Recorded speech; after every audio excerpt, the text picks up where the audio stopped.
हाँ जी, आज हम करेंगे क्वेश्चन नंबर 6, प्रश्नावली 2.4 का, क्लास 9th और एनसीईआरटी बुक है ये। तो देखिए, सबसे पहले हमें देखना है कि क्वेश्चन में पूछा क्या है।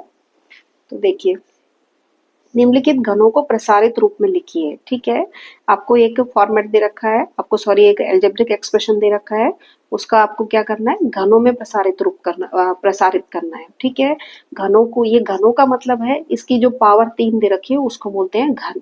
हम तीन, जब भी पावर में 3 होती है उसको हम घन यूज करते हैं। ठीक है, तो देखिए इसको कैसे सॉल्व करना है।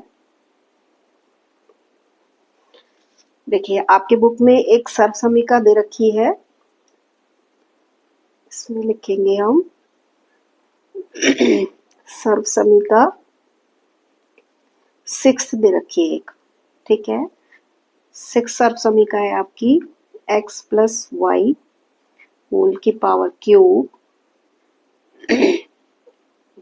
इसको जब हम एक्सपेंड करते हैं तो ये इक्वल टू होता है x की घात क्यूब प्लस y की घात क्यूब, पहला पद और दूसरा पद, पहले पद का स्क्वायर क्यूब और दूसरे पद का क्यूब। ठीक है, और आगे देखिए 3 xy x प्लस वाई। ठीक है, आया आपको समझ में। देखिए, इसमें पहला पद यहाँ एक्स क्यूब, मतलब ये इसका प्रसारित रूप दे रखा है। ठीक है, आपको जब भी ऐसा कुछ करना है तो ऐसा ऐसा प्रसारित करना है तो आपको ये देखना है कि आपको क्वेश्चन किस फॉर्मेट में दे रखा है, कौन सी सर्वसमीका आप यूज कर सकते हैं उसको। ठीक है, तो सिंपल सा आपको ये वाली सर्वसमीका दे रखी है आपको,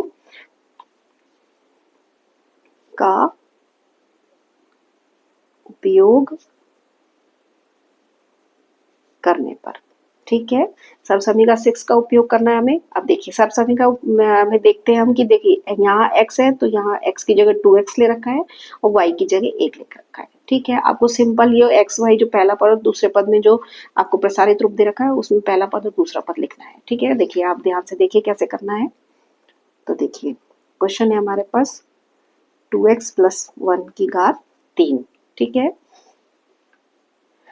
जहाँ x की स्थान पर हमें लेना है 2x और y के स्थान पर हमें लेना है 1।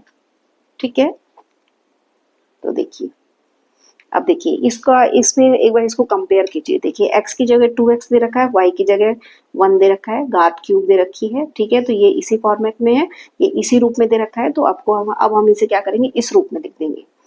तो देखिए 2x की घात 3, देखिए पहले पद का घात 3 लगा रखा है। ठीक है, फिर ले रखा है दूसरा पद यहाँ पर है 1 की घात 3 प्लस 3, फिर देखिए x ले रखा है तो पहला पद अपने पास 2x है क्वेश्चन में, यहाँ y की जगह 1 है।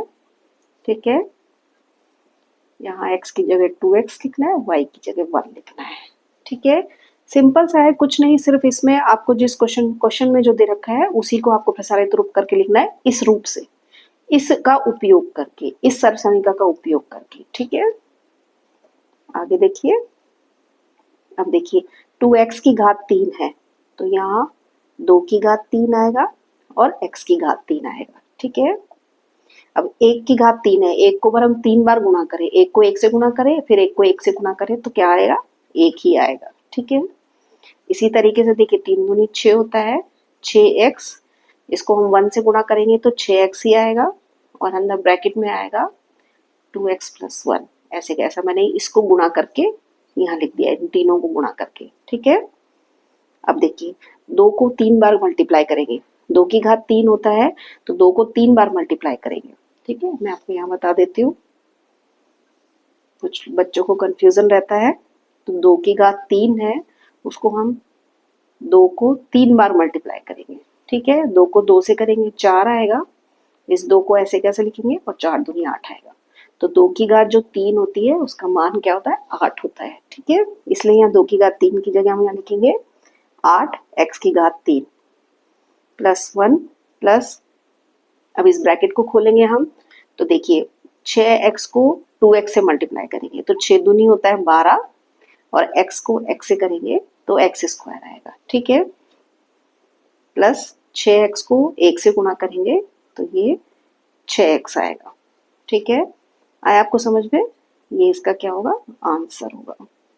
सिंपल सा है, कुछ नहीं, सिर्फ आपको सर्वसमिका का उपयोग करना है। आपको इस रूप में दे रखा है, इस रूप में करना है। ये प्रसारित रूप भी बोला जाता है इसका। लेकिन एक बात आपको ध्यान रखनी है कि कभी भी इस तरीके की जो सर्वसमिका जितनी भी आपको दे रखी है, उसमें आपको दोनों तरीके से याद होना चाहिए। कभी कभी क्या करता है, वो इस तरीके से दे देता है और आपसे पूछता है उसको गुणनखंड कीजिए, जैसा हमने पिछले क्वेश्चन में किया था, ठीक है। तो इस तरीके से भी आपको याद होना चाहिए, इसलिए सर्वसमिका आपको दोनों तरीके से याद होनी चाहिए। वैसे आप जितने भी क्वेश्चंस करेंगे, आपको सर्वसमिका अपने आप ही याद होती चली जाएगी। ठीक है, ओके, थैंक यू।